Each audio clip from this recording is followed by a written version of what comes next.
And good morning, everyone. I think right now we're all just marveling at the fact that, Erica, somehow you're here and awake after a late night with the Oscars. I was up till 10. I think I'm still on the adrenaline because it was so good. And my predictions were almost 100% spot on. Way to go. So, Good to you. for whatever that's worth. Good for you. You know how that feels. Yeah, no.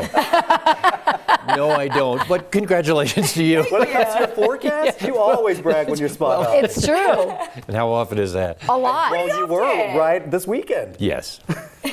What? Every now and then you hit one once every 6 months, right on the nose. Anyway, we are going to see some nice weather this week, into the 60s, before we get a reminder that it's the winter. Yeah, Right. That's the way it goes. So yeah, that the day that Jordan was talking about was 62 on Friday. That's what we talked about. And that's what we got. Now we have kind of mild weather, 23 degrees normal for this time of year, but mild weather is coming our way. We have partly cloudy skies. Did see some snow showers out on the eastern plains. They're now pushing all off to the east, and we'll go to those partly cloudy skies today. So yeah, we'll see some sunshine, and then the clouds begin to roll in. Tomorrow, I think we see more in the way of clouds as the day goes on, but a much milder day. So 55 degrees today. That's pretty close to normal for this time of year. Then for tomorrow, mostly cloudy, but 66 degrees. And then look at your Wednesday, 67 degrees, even though we have the clouds around. Then here it comes, 38 on Thursday. This is almost a 30-degree drop. Snow is likely. Then it clears out, but we stay chilly on Friday. Chilly start to the weekend and a chilly end of the weekend. Only in the 40s, but at least we're partly cloudy. Ed, thank you so much. We do want to help you get out the door at this hour as we take a look at our map across the metro area. Mostly clear. We do have a crash on northbound I-25 and 84th Avenue this morning. So traveling through the Thornton stretch, that's going to be something you'll want to watch out for. Otherwise, smooth sailing, all green out here this Monday morning. Drive into Commerce City on westbound 76. Going to take you about 10 minutes if you're heading in from E470. Both sides of I-70 looking great. 7-minute travel time between I-25 and 225. Again, same exact thing for your westbound ride, and no problems to report on I-25 at this hour. Traveling between downtown and the Tech Center and the Denver Tech Center and downtown, you're looking at a 14-minute drive time or faster.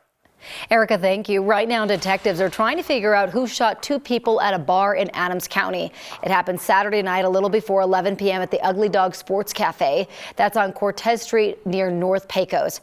Deputies say there was an argument inside the bar between a customer and a staff member. We don't know who shot who, but investigators say there are 2 victims. One person was shot in the leg, the other in the upper body. That second victim is still in critical condition. If you know anything, contact Adams County Sheriff's Office. Aurora police are looking for any information that would help them figure out the identities of people who injured an 18-year-old woman. She was seriously hurt after police say a group in a stolen car smashed into her car, took off on foot, then shot her when she tried to chase after them. That crash happened just before 6 Sunday morning near Smoky Hill and Chambers Road. Police say the driver of a stolen red Kia crashed into the woman. The victim told police that 4 men got out of that Kia and started to run off. Police say she ran after them, but one of the men turned around and shot her. The woman went to the hospital but is expected to survive. Police have not identified any of the suspects yet. If you know anything, you are asked to call Crime Stoppers.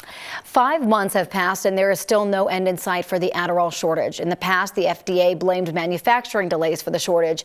Now they're saying it's because of an unprecedented increase in demand. Now, as reporters Elisa Irizarry shares with us just the impacts it's having on a family in Aurora.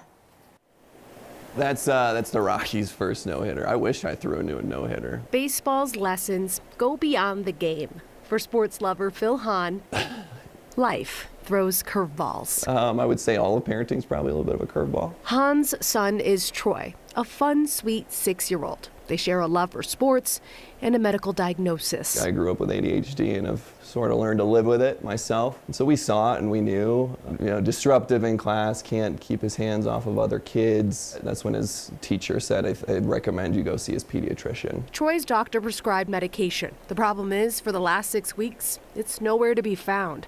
Hahn says they've tried filling his son's Adderall prescription at least 20 different pharmacies. This is my kid, this isn't, if it was for me, I probably wouldn't even be doing that much. But it's my child, and I want to make sure he's set up for success. So this is a pretty unique situation that I can't say that we've seen before in the psychology or psychiatry community. Tyler Brannigan is a psychologist with UC Health. He says the shortage will have consequences. Some of the ramifications are going to be some setbacks in learning. that might occur just because of the inability to sustain attention. And then also too, some other symptoms like impulsivity that might lead to some behavioral changes. Hans says the lack of medication is already making an impact. It is. He just hopes the game changes and his son gets a win. I don't know what the solution is here.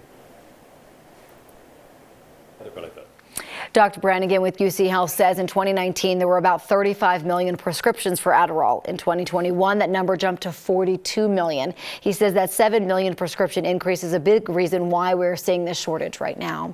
There is also a shortage of albuterol right now, which is medication for asthma. This shortage is for the liquid solution used in nebulizer machines. The FDA says it's been in short supply since October, and experts say the shortage is getting worse. The drug's manufacturer, Akron, shut down some of its facilities last month after filing for bankruptcy.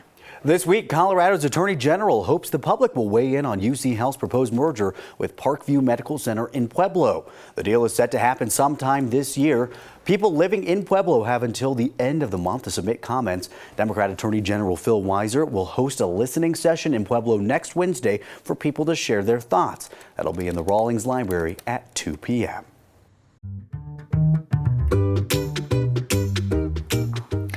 Imagine this being the very last time you have to change those clocks. There is a federal bill to make daylight saving time year-round.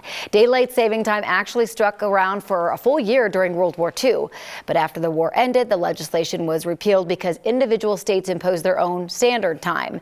Then during an energy crisis in 1974, it was eliminated for a year. President Nixon signed that into law, claiming the time would save oil during the winter months. Then President Gerald Ford reversed it right back.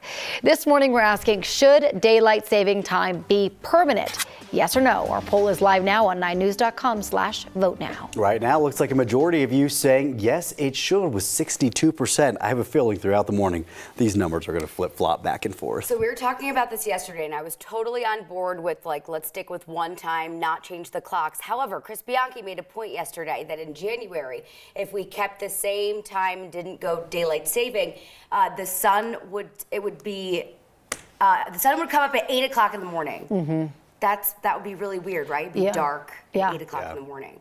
I don't know. I get the art. See, I am all for more light at the end of the day. I think that when you get out of work at 5 o'clock and it's dark, that's just so kind of depressing. Yeah. But I also get the whole thing about buses and kids walking to school in the morning and it's still dark. And that's kind of the argument on the other side as well. This sort of works sort of right now. I wouldn't mind if we just went to all one time. The one thing I would miss, though, is when you get that hour back in the fall. Yeah. That's so nice to have that extra hour. I'd really miss that. We don't think about that. We take that for granted. Right, but everybody loves that extra hours. That's still recovering from taking it away, though. I know. Yeah. Well, maybe I'm wrong here because the number actually just grew. 73% now saying you are in favor of making daylight saving time permanent. Again, you can keep weighing in on this conversation. 9news.com/vote now. All right, now let's see what kind of weather we're going to have with this extra hour of daylight. Yeah, it's going to be pretty nice today. This is a seasonal day. Normal temperatures, 40s, 50s along the Front Range. We'll have partly cloudy skies. And look at tomorrow. Mostly 60s, even approaching that 70-degree mark. Dare I say it? We could do that on Wednesday. Ed, thank you. One thing to know on the roads, one crash across the metro. Northbound I-25 and 84th Avenue at this hour doesn't look to be causing any major trouble for us. And the rest of the metro, quiet.